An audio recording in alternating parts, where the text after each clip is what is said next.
చూస్తే కాంగ్రెస్ పార్టీ జనహిత పాదయాత్ర తొలి రోజు విజయవంతంగా జరిగింది. రంగారెడ్డి జిల్లా పరిగి నుంచి జనహిత పాదయాత్రను టీపీసీ చీఫ్ మహేష్ కుమార్ గౌడ్ నేతృత్వంలో పాదయాత్ర ప్రారంభించారు. ముఖ్య అతిథిగా ఇన్ఛార్జి మీనాక్షి నటరాజన్ పాల్గొన్నారు. పాదయాత్రలో మంత్రులు శ్రీధర్ బాబు, కొండా సురేఖ, సీఎం సలహాదారు వేం నరేందర్ రెడ్డి పాల్గొన్నారు. ఆగస్టు 4 వరకు తొలి విడత పాదయాత్ర సాగనుంది. ఆదిలాబాద్ జిల్లా ఖానాపూర్ వరకు తొలి విడత పాదయాత్ర కొనసాగుతుంది.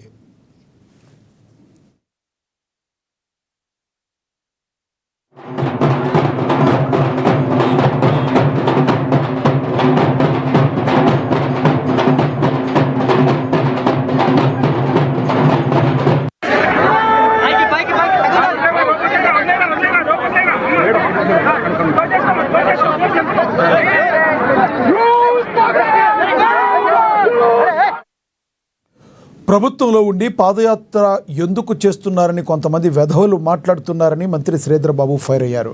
ప్రజలకు ప్రభుత్వం మధ్య వారధిలాగా ఉండాలనే తాము ఈ పాదయాత్ర చేస్తున్నట్లుగా శ్రీధర్ బాబు స్పష్టం చేశారు. అధికార పక్షం ప్రతిపక్షంలో ఎక్కడున్నా తాము ప్రజల వద్ద ఉంటామని చెప్పడానికి ఈ పాదయాత్ర అని వివరించారు. పాదయాత్ర ఎందుకు చేస్తా ఉన్నామని కొంతమంది మూర్ఖులు మాట్లాడుతా ఉన్నారు. ఎందుకు చేస్తా ఉన్నామంటే ప్రభుత్వానికి ప్రజలకు వారధిగా నిలబడాలని అఖిల భారత కాంగ్రెస్ పార్టీ అధ్యక్షులు మల్లికార్జున ఖర్గే గారి నేతృత్వంలో మన నాయకుడు రాహుల్ గాంధీ గారు ప్రజలకు చేరువలో ఎప్పుడైనా పార్టీ ఉండాలని ఆ రోజు అధికారం లేనప్పుడు ప్రజల్లో ఉన్నాం, అధికారం వచ్చిన తర్వాత ప్రజల్లో ఉన్నాం. ప్రభుత్వ పరంగా ఈ రోజు మన ముఖ్యమంత్రి గారు రేవంత్ రెడ్డి గారి నాయకత్వంలో ప్రజా సంక్షేమ కార్యక్రమాలు మొదలుపెట్టి ఈ రోజు గడప గడప తిరిగి ఇదే నియోజకవర్గంలో పాదయాత్రను మొదలు పెట్టుకుని మీ పరిగి రామ్మోహన్ రెడ్డి గారి నేతృత్వంలో ఈ కార్యక్రమం మేనిఫెస్టోలో పెట్టిన 6 గ్యారంటీలకు సంబంధించి ఒకటి తర్వాత మనం ప్రజల వద్దకు తీసుకెళ్లి మన అన్ని హామీలను అమలు చేసే కార్యక్రమం తీసుకున్నాం. ఈ రోజు మహిళలకు సంబంధించి ఉచిత బస్సు ప్రయాణమే గాని 200 యూనిట్ల కరెంటు ఫ్రీయే గాని ఈ రోజు పేదవాడు ఇల్లు సంవత్సరాలుగా తెలంగాణ రాష్ట్రం ఏర్పడిన తర్వాత ఇల్లు కట్టుకోవాలని కలలుగన్నా ఇల్లు కట్టించే కార్యక్రమం చేయడంతో పాటు అండగా ఉండాలి. మీ అందరితో వాడు మరి అన్న రకాలకు సంబంధించిన బియ్యం తినాలి. మాతో పాటు సరి సమానంగా ధనవంతుడు ఏ విధంగానైతే ఈ రోజు సన్న రకం బియ్యం తినడానికి ఆలోచన చేయకుండా ముందుకెళ్తా ఉన్నాడు, మన ప్రభుత్వం ఈ రోజు రేషన్ షాపుల ద్వారా సన్న బియ్యం ఇచ్చే కార్యక్రమంతో పాటు రైతు సోదరులకు సంబంధించి 1 సంవత్సర కాల వ్యవధిలో దాదాపు 80,000 కోట్ల రూపాయలు రైతులు ఈ రోజు రైతుకు సంబంధించిన పెట్టుబడి సాయం 9 రోజుల్లో 9,000 రూపాయలు ఇవ్వడంతో పాటు 9,000 కోట్ల రూపాయలు ఈ రోజు ఎప్పుడు లేని విధంగా 42% తీసుకురావాలని మన రాహుల్ గాంధీ గారు ఇచ్చిన పిలుపు మేరకు మొట్టమొదటి రాష్ట్రం ఆదర్శనీయమైన రాష్ట్రం వారి రాజకీయ పరంగా రాహుల్ గాంధీ ప్రజలను కలవడానికి, ప్రజల సమస్యలు తెలుసుకోవడానికి భారత్ జోడో యాత్ర చేశారని పరిగి తెలంగాణ కాంగ్రెస్ ఇన్ఛార్జి మీనాక్షి నటరాజన్ అన్నారు. ప్రజల ఆశీర్వాదంతో రాష్ట్రంలో కాంగ్రెస్ అధికారంలోకి వచ్చిందన్నారు. కాంగ్రెస్ ప్రభుత్వం అధికారంలోకి రాగానే పేదలకు సన్నబియ్యం, మహిళలకు ఫ్రీ బస్ అందిస్తున్నామన్నారు. పూలే, అంబేద్కర్ ఆశయ సాధన కోసం కాంగ్రెస్ ప్రభుత్వం పనిచేస్తుందని మీనాక్షి నటరాజన్ తెలిపారు.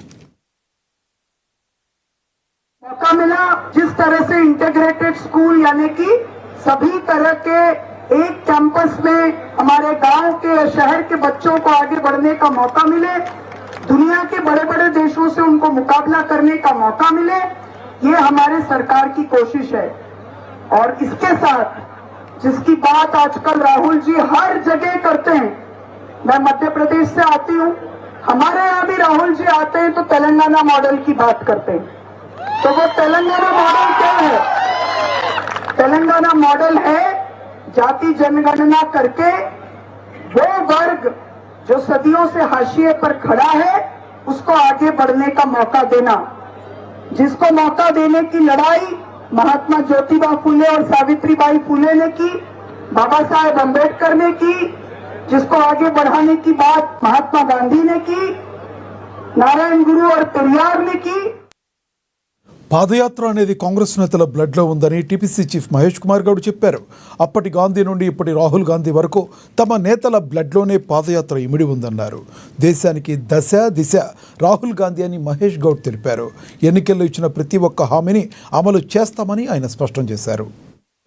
ఊరికే భౌగోళికంగా తిరగలే, సామాజిక పరంగా, ప్రాంతాల పరంగా, జిల్లాల పరంగా, వృత్తుల పరంగా, కులాల పరంగా, మతాల పరంగా చదవగలిగినాడు కాబట్టి భారత్ జోడో యాత్ర ఈ ప్రపంచ చరిత్రలో పుట్టల్లోకి ఎక్కిందనే మాట కూడా సుందరంగా మనవి చేస్తా ఉన్నాను. వారి ఆదేశం మేరకే ఖర్గే గారు మొన్న ఢిల్లీలో, మీరు ప్రభుత్వంలో ఉన్నారు, హైదరాబాద్ లో ఉంటే సరిపోదు, ప్రజల్లోకి వెళ్ళాలి. కాంగ్రెస్ పార్టీ అంటే అధికారంలో ఉన్నా లేకున్నా ప్రజల్లో ఉండే పార్టీ కాబట్టి మీరు ప్రజల్లోకి వెళ్ళాలని ఆదేశాలు ఇస్తే తెలంగాణ కాంగ్రెస్ కమిటీ ఇవాళ ఈ కార్యక్రమాన్ని చేపట్టింది. మిత్రులారా, కారణం ఏమిటి?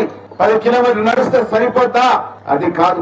ఈ 10 కిలోమీటర్ యాత్రలో చాలా విషయాలు చదవగలుగుతాం మేము.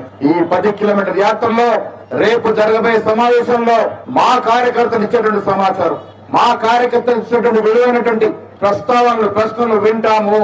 జనాల్లో ఏం జరుగుతుంది, జనానికి ఇంకేం కావాలి తెలుసుకునే ప్రయత్నం చేస్తాం. మిత్రులారా, మీకు తెలిసి ఈ రాష్ట్రంలో ఆనాడు రేవంత్ రెడ్డి గారు పిసిసి అధ్యక్షుడిగా ఎన్ని యాత్రలు చేశారో చూశారు కదా, ఎన్ని జంగు సైరలు చేశారు. కులాల వారిగా, యువకుల వారిగా, మహిళల వారిగా ఎన్ని ఉద్యమాలు చేస్తే అధికారంలోకి వచ్చినాం మీరు చూసినారు. ఎప్పుడు ప్రజల్లో ఉండే అలవాటున్నా మేము మళ్ళీ ప్రజల్లో ఉందామనే ఆలోచనతో ఇక్కడికి వచ్చినాం. మిత్రులారా, మీ ఆశీర్వాదం వల్ల కాంగ్రెస్ పార్టీ అధికారంలోకి వచ్చిన తర్వాత ఆనాడు తుక్కుగూడలో ఖర్గే గారు, సోనియా గాంధీ గారు, రాహుల్ గాంధీ గారు, ప్రియాంక గాంధీ గారు, ఆనాడు మీనాక్షి నటరాజన్ గారు, దీపాదాస్ మున్షి గారు, మాణిక్ తాకిరే గారు, మాణిక్ ఠాగూర్ గారు ఇచ్చినటువంటి వాగ్దానాన్ని మీరు నమ్మినారు కాబట్టే, ఆ 6 గ్యారంటీలు నమ్మినారు కాబట్టి మాకు అధికారం ఇచ్చారు. మిత్రులారా, మీ అందరికీ ధన్యవాదాలు. ఒక నమ్మకంతో మాకు అధికారం ఇచ్చినారు, అంతే కదా. సోనియా గాంధీ గారు ఒక మాట ఇస్తే మాట నిలబెట్టుకుంటున్న నమ్మకంతో మాకు అధికారం ఇచ్చినారు. యువకుడు రాహుల్